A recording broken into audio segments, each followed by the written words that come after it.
Welcome back to Stop, Drop, and Roll. I am Jen Caceres, your host, here today with my guest, Nick Roman, the owner building out Quantum Edge Precision. Nick, what I love about your story, at least what I know so far, is that you started from the ground up. In true meaning of reflect, you've spent nearly 2 decades delivering different components for things like aerospace, defense, medical. Can you tell us about that time that you actually stopped and really reflected? What drew you into machining and the CNC work? I guess we have to start at the beginning. The first time I ever walked into a machine shop, I was 15 years old, working under my father during the summer to make some extra money outside of school. The next year, I decided I wanted to graduate early. I got my GED at 16 and I jumped straight into the workforce. I spent the next 7 years at my first shop up until the age of 23, growing up right there between machines and the old timers who passed down tricks of the trade. And it gave me the opportunity to learn the old school ways while at the same time understanding the newer approaches. As my skills grew, it continues to draw me in, realizing I can shape raw material into something precise and something critical. Machining at that point became more than a job, it became my way of life. From a young man, now older professional entrepreneur, working into making yourself a founder, what was that moment where you reflected and you said, it's time for me to build Quantum Edge Precision? Thanks for that question. After almost 20 years doing this and working at different shops, I realized every shop that I worked at, I gave everything until there was no room left to grow. Every time I left a place, I realized it was because there wasn't more progress available. Last year, I realized that the ceiling wasn't a shop, it was the system. If I wanted to keep growing, I had to build something of my own. I had to prove I could create something myself, not just make parts that I've been making for years, but build a company that can stand for something bigger, for continuous progress. And that's why Quantum Edge Precision was made. I love that you were able to see that the growth was within. You had kind of outgrown that space and had to create your own. I absolutely love that. In regard to observing and really looking into ourselves, what did you observe in yourself that made you want to go all in and then kept you going? It sounds like your journey has been a lot of ups and downs. What's kept you going? Well, I didn't come from a standard upbringing, so to speak. My earlier years were rougher than the average, but one of the things that I noticed about myself is that no matter what, I continue to execute. I don't wait forever to be ready. I don't hesitate. And when I realize that I want something, I go for it. Whether that was getting my GED at 16 and being where I am now years later, in between that time, becoming a personal trainer, stepping into martial arts, moving into new shops, or changing my location. I always saw that I had the willingness to put everything on the line, and I always tried to bet on myself. And that's why I continue to do. And it sounds like challenges are actually something that really drive you. Yes, indeed. That's cool. I love that about your character. What opportunities did you see that besides, hey, I really want to grow, and if I want this to be something different, I have to do it. What kind of gaps were there? Well, most shops I worked at, I see that they care more about production and numbers, and unfortunately, less about the people and the people's growth. There's a huge gap in workforce training and giving young people a chance, or people who have never had the opportunity of manufacturing or skills trade a chance. I realized that with the technology that is available today, we have the opportunity to actually help operators. Instead of just replace them, we can help them learn faster to do their jobs better. And that's the gap that we're trying to fill at QEP. Not just cutting metal, not just building parts, but also building people. And, on the shop floor, leadership is about getting the job done today. When you're running a company, leadership is about building a future. So there's a difference there. When you're on the shop, I'll get the job done. But when you're running a company, what's going to happen for the future? And that's what I continue to think about at QEP. How can we build this company out so that it's not just about quantum edge precision? It's about what quantum edge precision can do, what it can bring. And that's why the economic development has been such a huge part, reaching out to different individuals or leaders in our community to say, hey, we have something here. We have a blueprint to bring something that is necessary. And that's my plan. That's my goal. That observing, that really being self-aware combined with the reflection, it sounds like even from that young age where you sort of had this dream planted from a young man and going through all of those things and really seeing it for what it is. And I just think that's such a gift to give back to the community, to be able to lift those young folks who are coming up and learning and becoming the next generation of manufacturing. I really admire that story. Thank you. In regard to listening and listening to yourself and to people around you, how did listening to your gut, we say that a lot, how did that lead you to where you are right now? Well, my gut told me the time is now. And even when logic said to wait, I have a steady job, security, things are fine in my life. Deep down, I knew I'd regret it forever if I didn't step out and try to build something bigger than myself. And listening to that instinct has been my compass. Every major breakthrough I've had is because I listened to my gut. And no matter the obstacle, I said, hey, this is not the end. Every obstacle that came up, I said, this obstacle is actually the way forward. And I never looked at it as a roadblock. That's super admirable because I think a lot of people will hesitate or just not move out of fear. Yeah. So just hearing that and listeners as they're thinking about that thing, because we all have, I don't want to say we all, but so many of us have that one thing that it keeps digging at us and it keeps surfacing. And it's admirable that you drove through the fear there. Yeah, it's been quite a journey, but it's still just beginning. Quantum Edge Precision is young. We're almost a year old, and the amount of momentum that we've been able to build has been because the mission is much bigger than one company. And when I set out to launch Quantum Edge Precision, I said, hey, I want to start a machine shop. I've been doing this long enough.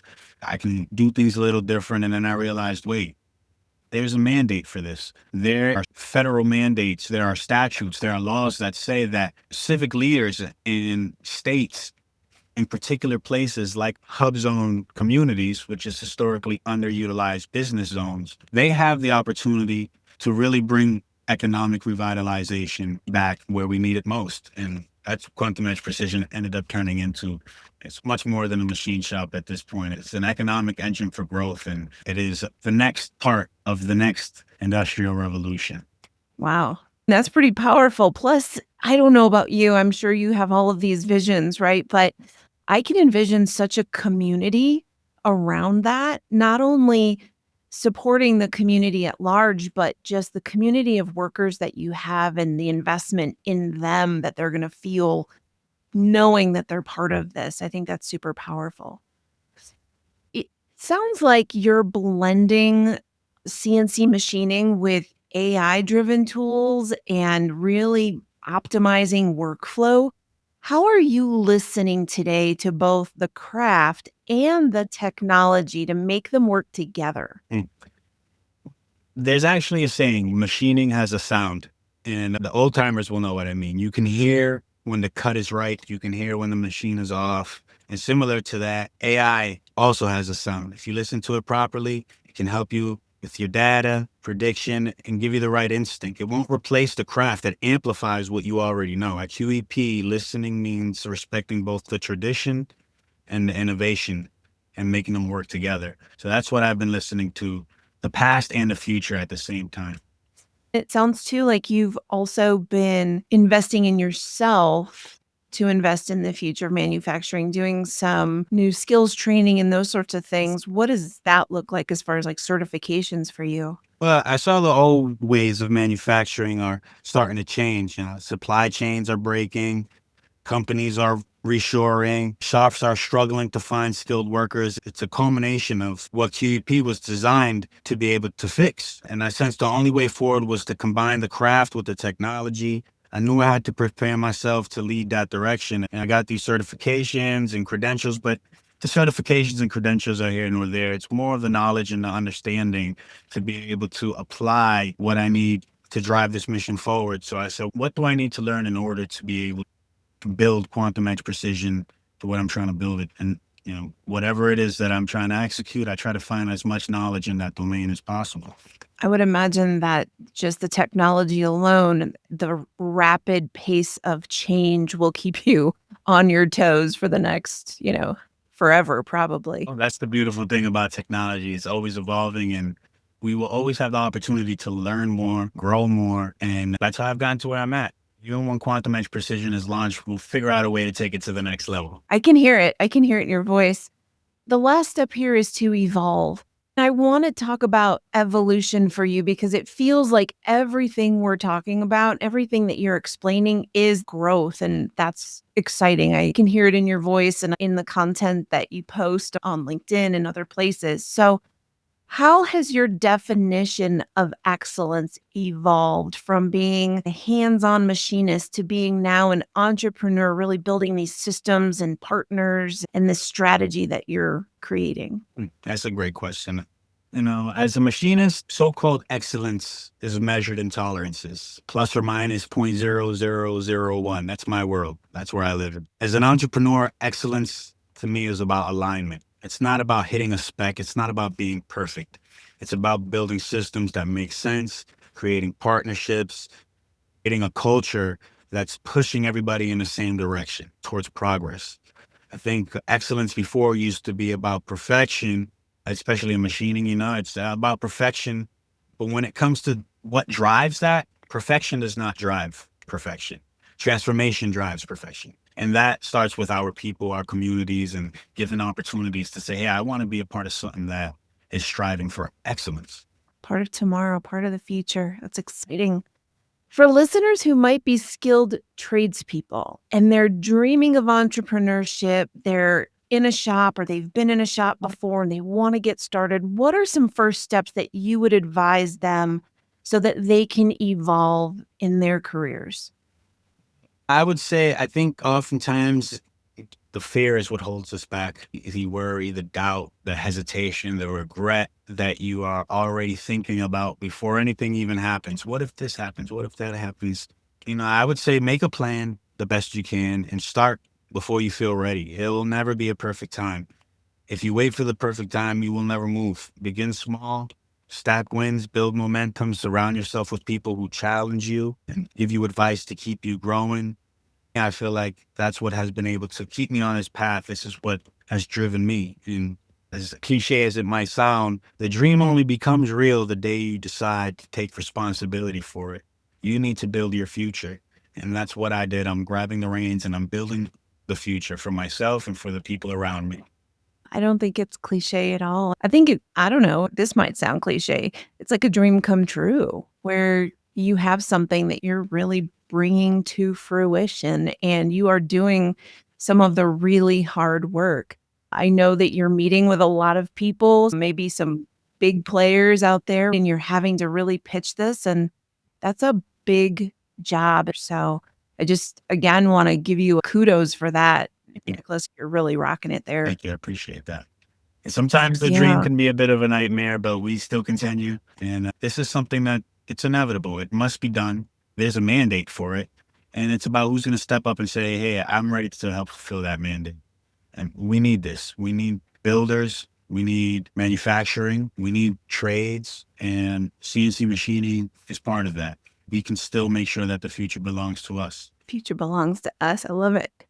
So looking ahead, how do you see quantum edge precision and your leadership impacting the future of the manufacturing and all these things we've been talking about over the next 5 to 10 years and the whole next generation, their interest in this? QEP, it's not just a shop. This is going to be something much bigger. This is going to be a model. I see us as proof that American manufacturing can thrive. It can be powered by AI, human oversight, powered by people, rooted in communities. And if we do this right, it won't just be about the parts. It'll be about the people. And the next generation, they deserve that from us. I am really impressed, Nick. I think that coming in and doing this, it's not easy. The impact that you're going to have on your community, the impact that you're having on the next generation is truly profound. So if people want to get involved, maybe they want to come and check you out, maybe they want to invest, or they simply want to follow your journey, what is the best way for people to do that and get in touch with you? The best way I would say is called quantumedgeprecision.com. And there at quantumedgeprecision.com, you'll be able to find our blogs. We have been blogging this entire story, documenting every part of the journey from the setbacks to the progress. It's all there. And you can follow our socials. You'll see the tabs there for LinkedIn, X. And we also have a GoFundMe if you want to support us and donate to a cause like this. It goes directly to Quantum Edge Precision LLC and all of our endeavors and what we're trying to build here. I encourage all of you listening, keep an eye on Nicholas Roman. He's got some amazing stuff going on with QEP, and I think we are going to see some pretty profound impact in the manufacturing world from this gentleman. Thank you so much for joining me today, Nick. I appreciate your time and can't wait to see what happens. Jen, thank you so much. I appreciate you. Thanks for all of your questions. And thank you for giving me the opportunity to explain what's happening and for sharing this journey and this mission. And the revolution continues.